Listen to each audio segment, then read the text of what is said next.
नमस्कार मित्रों, आज इस वीडियो में हम बताएंगे वह 10 वीर महान योद्धा जिन्होंने अपने प्राण देकर अपने कुल और वंश की रक्षा के लिए अपनी आहुति दी थी।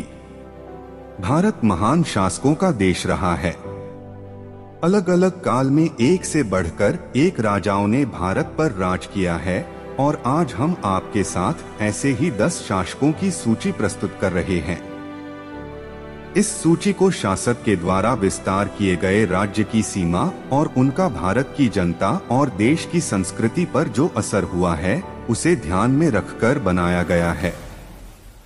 और हमने सिर्फ सामरिक क्षमता ही नहीं अपितु राजकुशलता और जनता के प्रति कल्याण भाव रखने वाले राजाओं को वरीयता दी है। नंबर 1, अजातशत्रु। अजातशत्रु मगध पर राज्य करते थे और वह हर्यंका वंश से थे। उनके पिता सम्राट बिंबिसार थे। अजातशत्रु ने अपने पिता को बंदी बनाकर सत्ता हासिल कर ली। अजातशत्रु बुद्ध और महावीर के समय में हुए और उन्होंने उन्हें पूर्ण रूप से संरक्षण दिया। अजातशत्रु ने वज्जी को हराकर वैशाली जैसे बड़े राज्य पर नियंत्रण प्राप्त किया। अजातशत्रु ने अपने भाई जो कि खोसला राज्य के रजा थे उन्हें हराकर खोसला पर भी आधिपत्य हासिल किया। अजातशत्रु के समय में मगध मध्य भारत का एक बहुत ही शक्तिशाली राज्य था। Number 2, Chandragupta Maurya 340 BC. मौर्य वंश के संस्थापक चंद्रगुप्त को भारत के पहले अहम रजा के रूप में जाना जाता है। चाणक्य रूपी महान रणनीतिकार को गुरु के रूप में पाने के बाद उन्होंने अपना अभियान शुरू किया और 20 वर्ष की अल्प आयु में ही युद्ध जीतने शुरू कर दिए थे। एलेक्जेंडर के भारत पर आक्रमण का विरोध करने में वह पूरी तरह सक्षम थे। बालक के रूप में चंद्रगुप्त को चाणक्य ने तक्षशिला में देखा था। उन्हें बालक चंद्रगुप्त की प्रतिभा का भान हो गया और उन्होंने चंद्रगुप्त को उत्तम शिक्षा दी। बड़े होने के बाद चंद्रगुप्त ने नंद वंश का नाश करके अपना राज्य शुरू किया। उन्होंने मगध पर भी कब्जा कर लिया और पश्चिम में ईरान तक अपना राज्य बढ़ा लिया।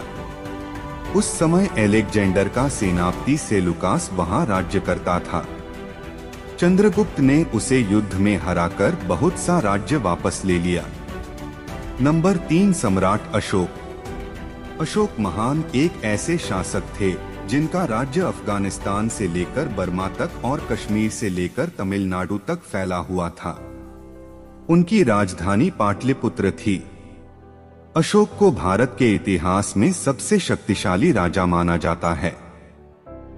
अशोक मौर्य वंश के तीसरे शासक थे। अशोक अपने शुरुआती दिनों में बहुत ही कठोर शासक थे, इसीलिए उन्हें चंड अशोक कहा जाता था। परंतु कलिंग युद्ध में लाखों लोगों की मृत्यु को देखकर उनका हृदय परिवर्तन हो गया और उन्होंने विस्तार का अपना अभियान छोड़ दिया। बुद्ध धर्म को विदेशों में फैलाने में सम्राट अशोक ने बहुत योगदान दिया। भारत का राष्ट्रीय प्रतीक और झंडे का चक्र अशोक स्तंभ से लिया गया है। नंबर 4, समुद्रगुप्त 4वीं शताब्दी। समुद्रगुप्त गुप्त राजवंश के वह राजा थे जिन्होंने अपने पूरे जीवन काल में कभी कोई युद्ध नहीं हारा। अपने पुत्र विक्रमादित्य के साथ मिलकर उन्होंने भारत के स्वर्ण युग की शुरुआत की। उन्होंने ही मुद्रा का चलन शुरू किया और स्वर्ण मुद्राएं बनवाई। उनके राज्य में भारत का सांस्कृतिक उत्थान हुआ। नंबर 5, राजा चोला। चोला वंश 10वीं शताब्दी। दक्षिण में जितने राजा हुए हैं उनमें से सबसे ताकतवर थे राजा चोला। उन्होंने दक्षिण में अपना शासन बनाया और अपना प्रभाव श्रीलंका तक फैलाया। हिंद महासागर के व्यावसायिक समुद्र मार्गों पर चोला वंश का प्रभाव साफ तौर पर था और उनकी अनुमति के बिना यहाँ को व्यापार नहीं कर सकता था। उन्होंने 100 से ज्यादा मंदिर बनवाए, जिनमें से सबसे उत्तम और ऐतिहासिक है तंजौर का शिव मंदिर, जो यूनेस्को द्वारा वर्ल्ड हेरिटेज साइट घोषित किया जा चुका है। नंबर 6, कृष्णदेवराय 1509 से 1530 तक।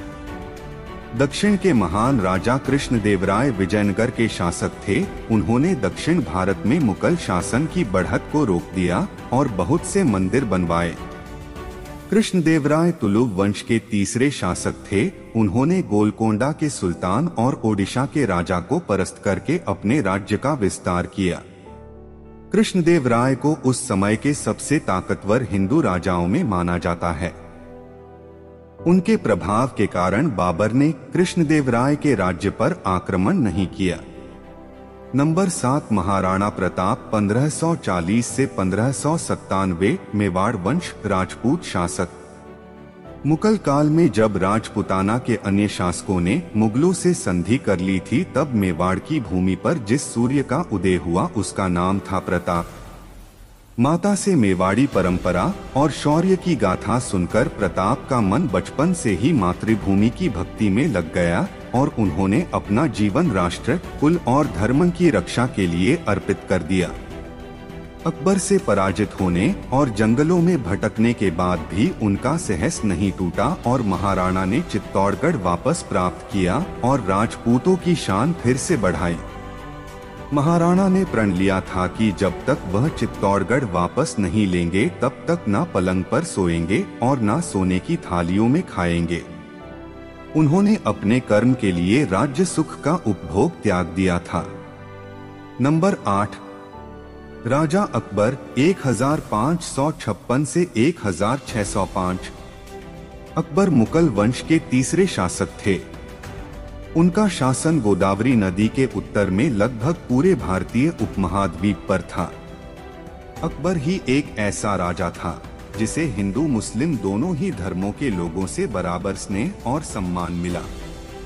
विशाल मुगल राज्य को एकजुट करने के लिए अकबर ने अपने साम्राज्य भर में प्रशासन की एक केंद्रीकृत प्रणाली की स्थापना की और हारे हुए राजाओं के यहाँ शादी की कूटनीति द्वारा संभावित विद्रोह को खत्म किया।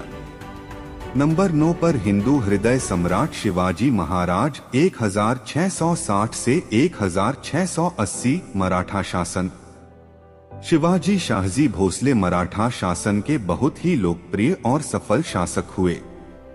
उन्होंने बहुत ही कम उम्र से गुरिल्ला युद्ध कला में महारत हासिल कर ली थी। छोटी उम्र से ही उनमें देशभक्ति की असीम भावना थी और उन्हें मुगल शासक बिल्कुल भी पसंद नहीं थे।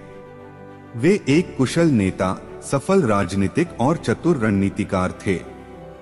अपने उत्तम समय में उनके पास 1 लाख से भी ज्यादा सैनिक मौजूद थे। उन्होंने अपनी युद्धकला के नियम अपनी शिवाजी सूत्र में लिखे हैं। उन्होंने राजकाज के काम के लिए पर्शियन भाषा की जगह मराठी और संस्कृत का उपयोग करने का नियम बनाए। नंबर 10 महाराजा रणजीत सिंह, सिख शासक 1780-1839।